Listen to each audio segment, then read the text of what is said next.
안녕하십니까. 여러분께 제 이야기를 들려드리려고 합니다. 구독과 좋아요 눌러주시고 끝까지 들어주시단다면 감사하겠습니다. 구독과 좋아요는 저희에게 큰 힘이 됩니다. 여러분의 따뜻한 응원이 더 좋은 이야기를 전하는 원동력이 되어요. 구독 버튼과 좋아요 버튼을 눌러주시면 감사하겠습니다. 오늘도 저는 아침 일찍 일어나 시장에 다녀왔습니다. 68배 나이에도 작은 구멍가게를 운영하며 하루하루를 살아가고 있어요. 남편을 일찍 여의고 혼자 아들 민호를 키워냈습니다. 35살이 된 아들은 중소기업에서 격리로 일하고 있어요. 성실하고 착한 아이였지요. 5년 전 아들이 30살의 며느리 지영이를 데려왔을 때 저는 정말 기뻤습니다. 며느리는 대학을 나와 중견 의류회사에서 디자이너로 일하는 똑똑한 아이였어요. 어머님 잘 부탁드립니다. 첫 인사를 하던 며느리의 얼굴이 아직도 생생해요. 단정하고 예의 바른 모습에 저는 마음이 놓였습니다. 결혼 후 3년 동안은 정말 평화로웠어요. 며느리는 친딸처럼 저를 잘 따랐고 아들 부부는 금슬이 좋았습니다. 어머님, 오늘 반찬 제가 만들어 왔어요. 며느리가 주말마다 찾아와 음식을 해주곤 했지요. 저는 그런 며느리가 참 고마웠습니다. 결혼 4년째 되던 해 며느리에게 변화가 생겼어요. 회사를 그만두고 자신의 옷가게를 내고 싶다고 했습니다. 어머님, 저 이제 제 사업을 시작하고 싶어요. 제 디자인으로 옷을 만들어 팔고 싶어요. 며느리의 눈빛은 확신에 차 있었습니다. 저는 며느리의 꿈을 응원했어요. 그래, 내 꿈을 이루렴. 힘든 일 있으면 언제든 말해.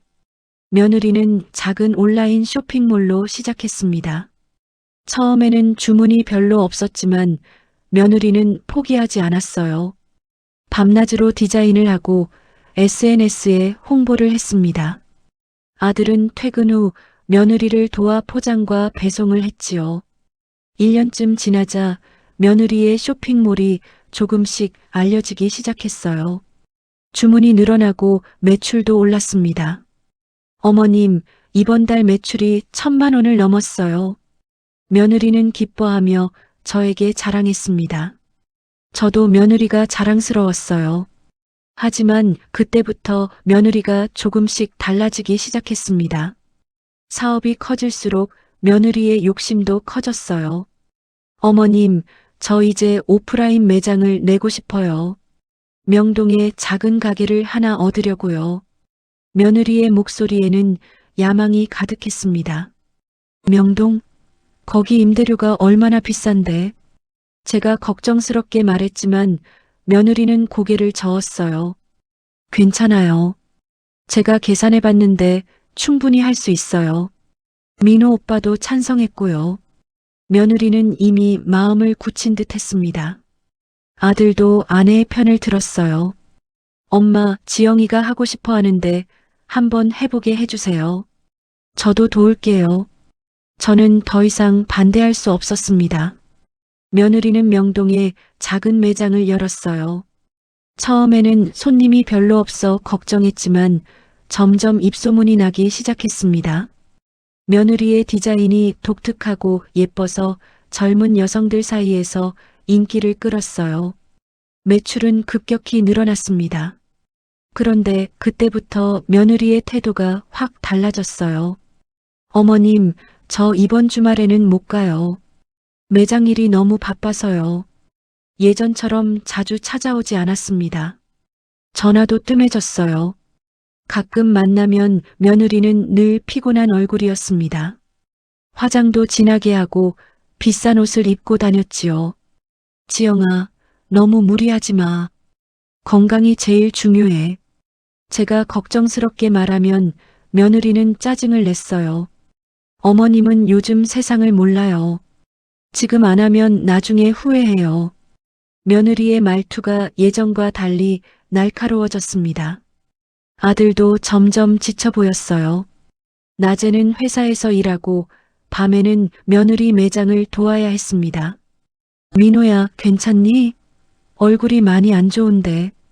제가 걱정스럽게 물으면 아들은 억지로 웃었어요. 괜찮아요, 엄마. 지영이 사업이 잘 되고 있어서 좋아요. 하지만 아들의 눈빛에는 피로가 가득했습니다. 며느리는 매장을 하나 더 내고 싶어 했어요. 어머님, 제가 강남에도 매장을 하나 더 내려고요. 지금이 기회예요. 며느리의 야망은 끝이 없어 보였습니다. 지영아, 너무 무리하는 거 아니니? 천천히 해도 되잖아. 제가 조심스럽게 말했지만 며느리는 화를 냈어요. 어머님은 사업을 안 해보셨으니까 몰라요. 지금 안 하면 기회를 놓쳐요. 며느리의 말에 저는 더 이상 아무 말도 할 수 없었습니다. 그 무렵 며느리가 돈 이야기를 꺼내기 시작했어요. 어머님, 제가 강남 매장 보증금이 좀 부족한데요. 혹시 좀 도와주실 수 있으세요? 며느리의 목소리는 조심스러웠지만 그 눈빛은 단호했습니다. 얼마나 필요한데? 제가 물었어요. 5천만 원이요. 제가 꼭 갚을게요. 이자도 드릴게요. 5천만 원. 제게는 큰 돈이었습니다. 구멍가게를 운영하며 평생 모은 돈이었어요. 그건 내 노후 자금인데. 제가 망설이자 며느리의 얼굴이 굳어졌어요. 그럼 어쩔 수 없네요. 제가 다른 방법을 찾아볼게요.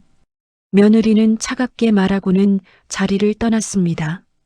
그날 이후로 며느리는 저를 더욱 멀리했어요. 전화도 받지 않고 찾아오지도 않았습니다. 아들이 중간에서 고통스러워했어요. 엄마, 지영이가 요즘 너무 힘들어해요. 돈 걱정도 많이 하고. 아들의 말에 제 마음이 아팠습니다. 하지만 5천만 원은 제게 너무 큰 돈이었어요. 며칠 후 아들이 찾아왔습니다. 얼굴이 초췌해 있었어요. 엄마, 지영이가 은행 대출을 받으려고 하는데 잘 안 돼요. 제 월급으로는 감당이 안 되고. 아들의 목소리는 떨리고 있었습니다. 민호야, 너무 무리하지 마. 천천히 해도 돼. 제가 위로했지만 아들은 고개를 저었어요. 엄마, 지영이가 정말 힘들어해요. 제발 좀 도와주세요. 아들이 제게 애원했습니다. 제 마음이 무너져 내렸어요. 결국 저는 며느리에게 5천만 원을 빌려주기로 했습니다. 평생 모은 노후 자금의 절반이었지요. 어머님, 정말 감사해요. 제가 꼭 갚을게요. 며느리는 기뻐하며 말했지만 그 목소리에는 진심이 느껴지지 않았어요. 며느리는 강남에 두 번째 매장을 열었습니다. 화려한 인테리어에 비싼 옷들로 가득했어요. 오픈 파티에 저도 초대받았습니다. 하지만 그곳에서 저는 초라하게만 느껴졌지요. 며느리의 친구들과 사업 파트너들이 모여 샴페인을 마시며 축하했습니다. 저는 구석에 서서 그 광경을 바라볼 뿐이었어요. 어머님, 와주셔서 감사해요. 며느리는 인사만 하고는 다른 사람들에게로 갔습니다. 저는 그곳에서 완전히 소외된 기분이었어요. 며느리에게 돈을 빌려준 후 1년이 지났습니다. 하지만 며느리는 돈을 갚지 않았어요. 지영아, 돈은 언제쯤 갚을 수 있니? 제가 조심스럽게 물었습니다. 어머님, 지금 사업이 좀 어려워서요. 조금만 기다려주세요. 며느리는 짜증스러운 표정으로 대답했어요. 하지만 며느리는 여전히 명품 가방을 들고 다니고 비싼 차를 몰았습니다. 돈이 없다는 말이 믿기지 않았어요. 지영아, 나도 생활이 어려워. 가게 운영하기도 빠듯한데. 제가 다시 말하자 며느리가 화를 냈습니다. 어머님, 제가 지금 얼마나 힘든지 아세요?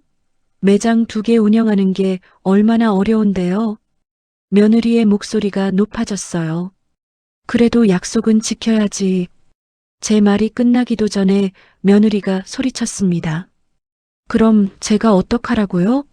지금 당장은 돈이 없어요. 며느리는 화를 내며 자리를 떠났습니다. 저는 그 자리에 멍하니 서 있을 수밖에 없었어요. 그날 이후로 며느리는 제 전화를 받지 않았습니다. 문자를 보내도 답이 없었어요. 아들에게 전화했지만 아들도 난처해했습니다. 엄마, 미안해요. 지영이가 요즘 스트레스를 많이 받아서. 아들의 목소리에는 힘이 없었어요. 며칠 후 며느리의 매장 앞을 지나가다가 충격적인 광경을 목격했습니다. 며느리가 낯선 남자와 함께 매장에서 나오는 모습이었어요. 두 사람은 친밀하게 대화를 나누고 있었습니다.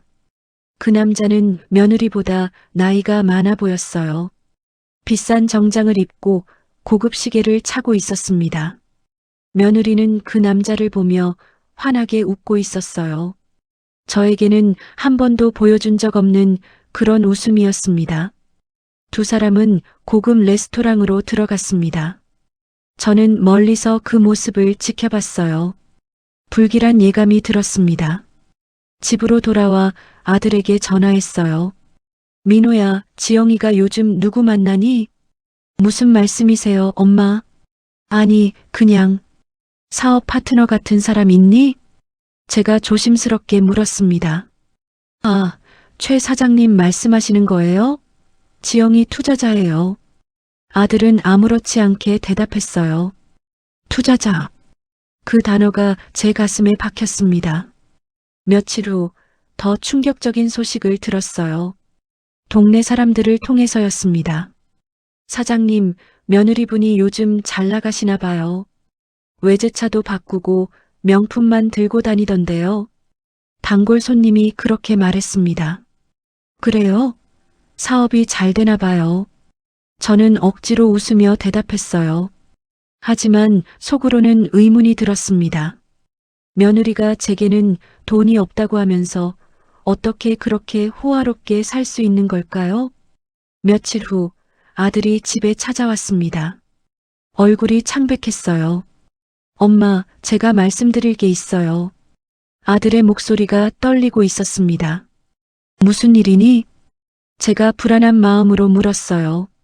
지영이가 이혼하자고 해요. 그 말에 제 머리가 하얗게 변했습니다. 뭐? 이혼? 네.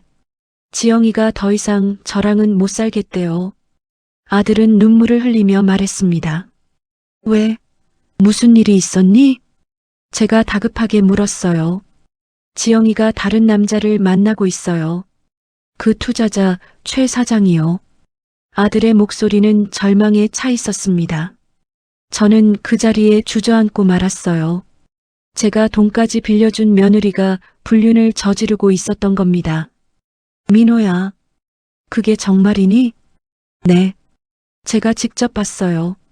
둘이 호텔에 들어가는 걸. 아들은 울먹이며 말했습니다. 며칠 후 며느리가 이혼 서류를 들고 왔습니다. 냉정한 얼굴이었어요. 민호 오빠, 우리 이제 끝이에요. 서류에 서명해 주세요. 며느리는 아무렇지도 않게 말했습니다. 지영아, 우리 다시 생각해보자. 내가 잘못한 게 있으면 고칠게.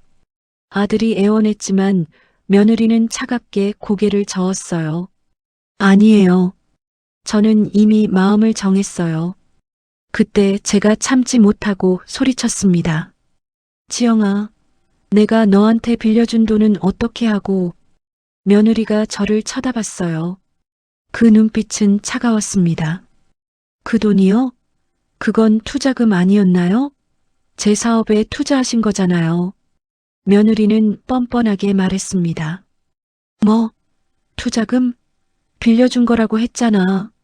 제가 화를 내며 소리쳤어요. 증거 있으세요? 차용증이라도 쓰셨어요? 며느리의 말에 제 입이 막혔습니다. 차용증을 쓰지 않았던 겁니다. 그래도 내가 꼭 갚겠다고 했잖아. 제가 떨리는 목소리로 말했어요. 말로만 한 거죠. 법적으로 효력 없어요. 며느리는 냉정하게 대답했습니다. 너 이 사람아. 제가 며느리를 붙잡으려 하자 며느리가 저를 밀쳤어요. 손대지 마세요. 폭행으로 고소할 거예요. 며느리는 소리치며 집을 나갔습니다. 저는 그 자리에 주저앉아 울었어요. 아들도 함께 울었습니다.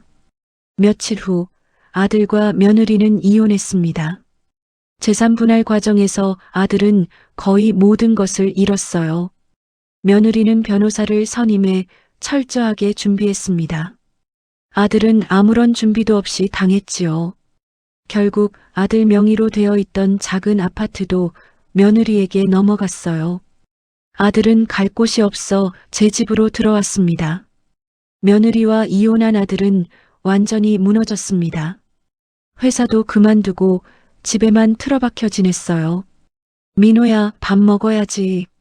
제가 아무리 권해도 아들은 밥을 먹지 않았습니다. 엄마, 전 이제 끝났어요. 다 잃었어요. 아들은 하루 종일 방에 누워만 있었어요. 저는 아들이 너무 걱정되었습니다. 이러다가 큰일 나겠다 싶었어요. 민호야, 정신 차려. 너 점잖아. 다시 시작하면 돼. 제가 아들을 위로했지만 아들은 듣지 않았습니다. 한편 며느리는 승승장구하고 있었어요. 동네 사람들을 통해 소식이 들려왔습니다. 사장님, 며느리분 대단하시던데요. 매장을 3개나 냈다던데요. 그래요? 저는 쓴웃음을 지을 수밖에 없었어요. 며느리는 그 투자자 최 사장과 함께 사업을 확장하고 있었습니다. 백화점에도 입점했다고 했어요. 어느 날 우연히 거리에서 며느리를 봤습니다. 명품으로 치장하고 비싼 외제차를 타고 있었어요.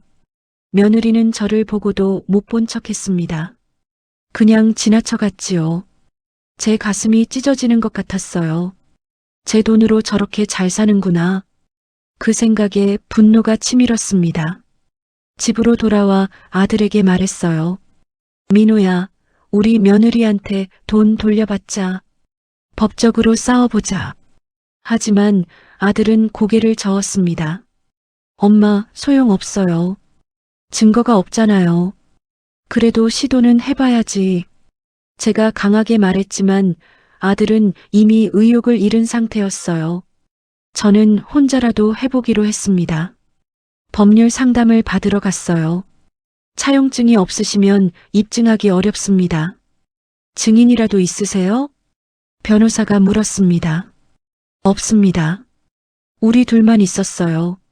제가 답답하게 말했어요. 그럼 소송을 해도 이기기 어렵습니다. 오히려 소송 비용만 더 들 수 있어요.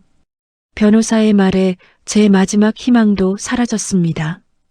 집으로 돌아오는 길 저는 눈물을 흘렸어요. 억울하고 분했지만 어쩔 수 없었습니다. 며칠 후 더 충격적인 소식을 들었어요. 며느리가 그 최 사장과 결혼한다는 소식이었습니다. 벌써? 이혼한 지 얼마나 됐다고. 저는 기가 막혔어요. 아들에게 그 소식을 전하자 아들은 아무 말도 하지 않았습니다. 그저 방에 들어가 문을 잠갔어요. 며느리의 재혼 소식은 신문에도 났습니다. 패션업계에 떠오르는 신의 디자이너와 유명 투자자의 결혼이라며 크게 보도되었지요. 사진 속 며느리는 환하게 웃고 있었습니다. 비싼 웨딩드레스를 입고 고급 호텔에서 결혼식을 올렸어요. 제가 빌려준 5천만 원으로 시작한 사업이 이제는 수십억 규모가 되었다고 했습니다. 저는 그 신문을 보며 분노가 치밀었어요. 하지만 어쩔 수 없었습니다. 며칠 후 구멍가게에 손님이 없어 한가할 때였어요. 갑자기 고급 승용차 한 대가 가게 앞에 섰습니다.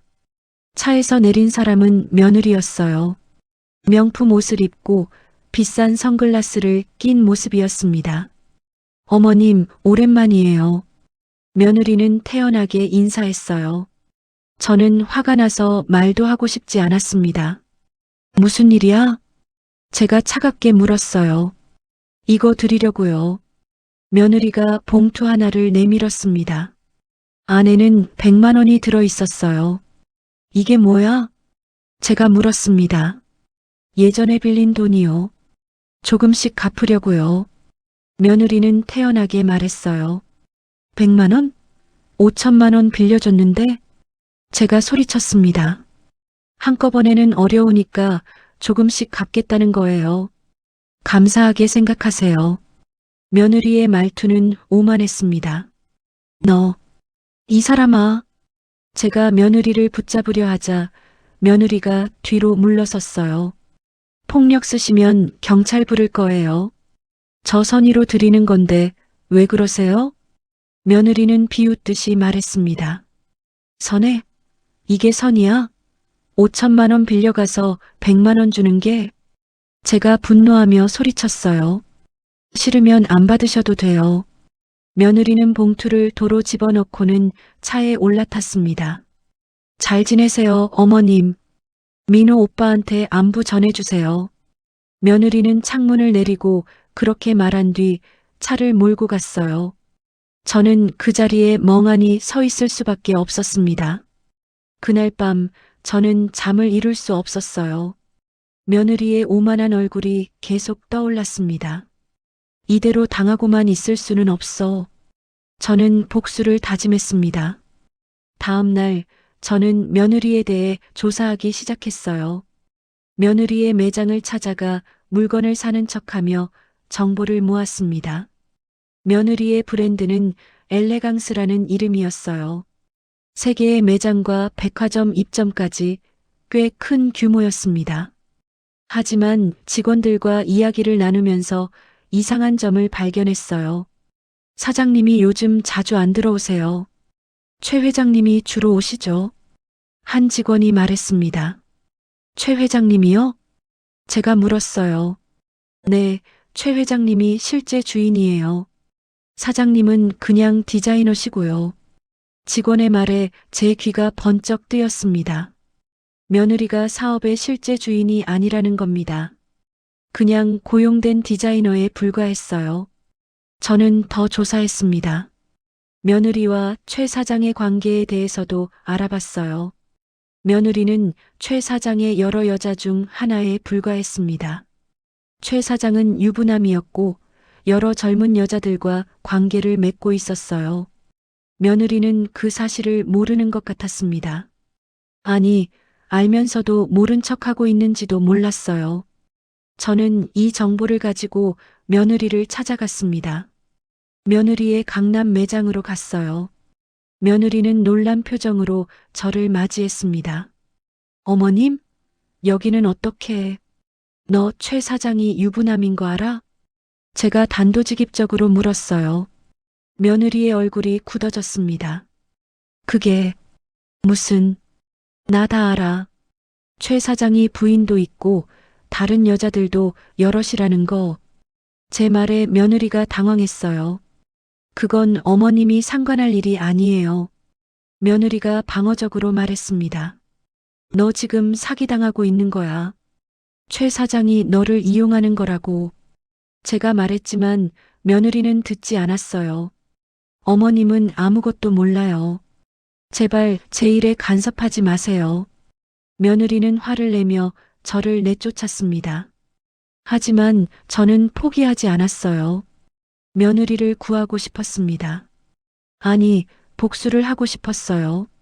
저는 며느리의 전 남편, 제 아들 민호에게 말했습니다. 민호야, 우리 지영이 구해야 해. 저 여자 지금 사기당하고 있어. 하지만 아들은 관심이 없었어요. 엄마, 저는 이제 지영이랑 아무 상관없어요. 내버려 두세요. 아들은 완전히 마음을 닫아버렸습니다. 저는 혼자서라도 해야겠다고 생각했어요. 며칠 후, 최 사장의 부인을 찾아갔습니다. 고급 아파트에 사는 부인은 놀라며 저를 맞이했어요. 누구세요? 저는 최 회장님의 불륜 사실을 알려드리려고 왔습니다. 제 말에 부인의 얼굴이 굳어졌습니다. 뭐라고요? 저는 며느리와 최 사장의 관계를 자세히 설명했어요. 증거 사진도 보여줬습니다. 최 사장의 부인은 분노했습니다. 이 인간이 또 바람을 피웠군요. 부인은 이미 남편의 바람기를 알고 있었던 것 같았어요. 이번엔 가만 안 둘 거예요. 감사합니다, 할머니. 부인은 제게 고마워했습니다. 며칠 후 파장이 일어났어요. 최 사장의 부인이 이혼 소송을 제기했고 며느리와의 관계가 언론에 폭로되었습니다. 며느리의 브랜드 이미지가 크게 타격을 받았어요. 매출이 급격히 떨어졌습니다. 며느리는 패닉 상태였습니다. 제게 전화를 걸어왔어요. 어머님, 어머님이 이렇게 하신 거예요? 며느리는 울먹이며 소리쳤습니다. 그래, 내가 했어. 너한테 당한 걸 그냥 두고 볼 수 없었어. 제가 차갑게 대답했어요. 어머님, 제발요. 제 사업이 망하고 있어요. 며느리가 애원했지만 저는 마음이 흔들리지 않았습니다. 넌 내 아들 인생을 망쳤잖아. 이제 내 차례야. 저는 전화를 끊어버렸어요. 며느리의 사업은 급격히 무너졌습니다. 최 사장이 투자를 회수했고 백화점에서도 퇴출되었어요. 매장 3곳 중 2곳이 문을 닫았습니다. 직원들도 대부분 그만뒀어요. 며느리는 완전히 무너졌습니다. SNS에서도 비난이 쏟아졌어요. 불륜녀 디자이너, 사기꾼, 돈에 눈먼 여자, 온갖 악플이 달렸습니다. 며느리는 집에만 틀어박혀 지냈어요. 최 사장과도 헤어졌습니다. 어느 날 며느리가 제 가게로 찾아왔습니다. 얼굴이 초췌해져 있었어요. 어머님, 제발 도와주세요. 며느리는 무릎을 꿇었습니다. 도와달라고? 내가 나한테 무슨 짓을 했는데? 제가 차갑게 말했어요. 죄송해요. 제가 잘못했어요. 제발 용서해 주세요. 며느리는 울며 애원했습니다. 하지만 저는 마음이 움직이지 않았어요. 넌 내 아들을 버렸잖아. 내 돈을 가로챘잖아. 갚을게요. 돈 다 갚을게요. 제발 저 좀 살려주세요. 며느리는 계속 울었습니다. 저는 며느리를 내쫓았어요. 나가. 다시는 내 앞에 나타나지 마. 며느리는 비틀거리며 가게를 나갔습니다. 며칠 후 충격적인 소식을 들었어요. 며느리가 자살을 시도했다는 겁니다. 다행히 발견이 빨라 목숨은 건졌지만 병원에 입원했다고 했어요. 제 마음이 복잡했습니다. 복수는 했지만 이렇게까지 될 줄은 몰랐어요. 아들에게 그 소식을 전했습니다. 민호야, 지영이가 자살 시도했대. 아들의 얼굴이 창백해졌어요. 뭐라고요? 병원에 입원했대. 가볼래? 제가 물었습니다. 아들은 한참을 망설이다가 고개를 끄덕였어요. 가볼게요. 우리는 함께 병원으로 갔습니다. 며느리는 병실 침대에 누워 있었어요. 손목에는 붕대가 감겨 있었습니다. 지영아. 아들이 조심스럽게 불렀습니다. 며느리가 눈을 떴어요. 아들을 보자 눈물을 흘렸습니다. 오빠, 미안해요. 괜찮아. 이제 괜찮아. 아들은 며느리의 손을 잡았습니다. 저는 그 모습을 보며 복잡한 감정이 들었어요. 며느리는 퇴원 후 모든 것을 잃었습니다. 사업도 재산도 명예도 모두 잃었어요. 남은 매장 하나마저 채권자들에게 넘어갔습니다. 며느리는 갈 곳이 없어 제 집으로 왔습니다. 어머님, 제발 며칠만 재워주세요. 며느리는 애원했어요. 저는 한숨을 쉬며 문을 열어줬습니다. 들어와. 며느리는 제 집 작은 방에서 지내게 되었어요. 아들과 며느리 그리고 저 셋이 함께 살게 된 겁니다. 며느리와 함께 사는 날들은 지옥 같았습니다. 며느리는 하루 종일 방에만 틀어박혀 있었어요. 지영아, 밥 먹어. 제가 불러도 며느리는 나오지 않았습니다. 아들도 며느리도 모두 우울증에 빠져 있었어요. 저는 두 사람을 돌보느라 지쳐갔습니다. 가게 일도 제대로 못했어요. 매출도 떨어지고 빚만 늘어갔습니다. 어느 날 며느리가 방에서 나왔습니다. 어머님, 제가 일자리를 구하려고요. 며느리는 처음으로 적극적인 모습을 보였어요. 그래, 좋은 생각이네. 저는 며느리를 격려했습니다.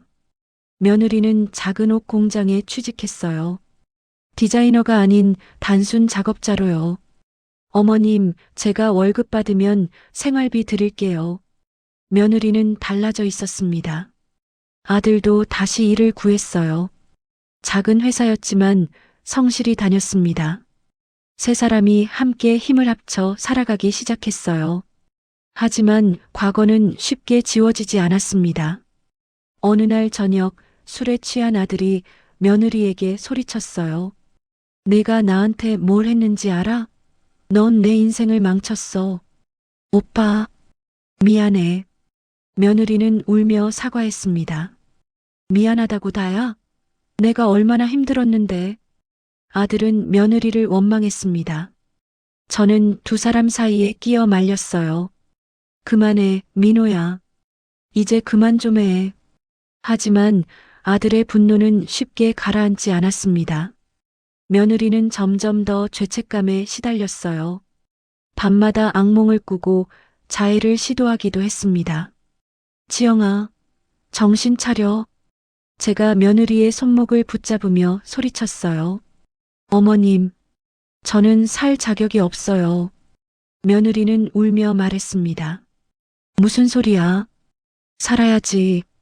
저는 며느리를 꼭 안아줬어요. 그날 이후 저는 며느리를 병원에 데려갔습니다. 정신과 치료를 받게 했어요. 며느리는 항우울제를 복용하며 상담 치료를 받았습니다. 시간이 조금씩 흘렀어요. 며느리는 천천히 회복되어 갔습니다.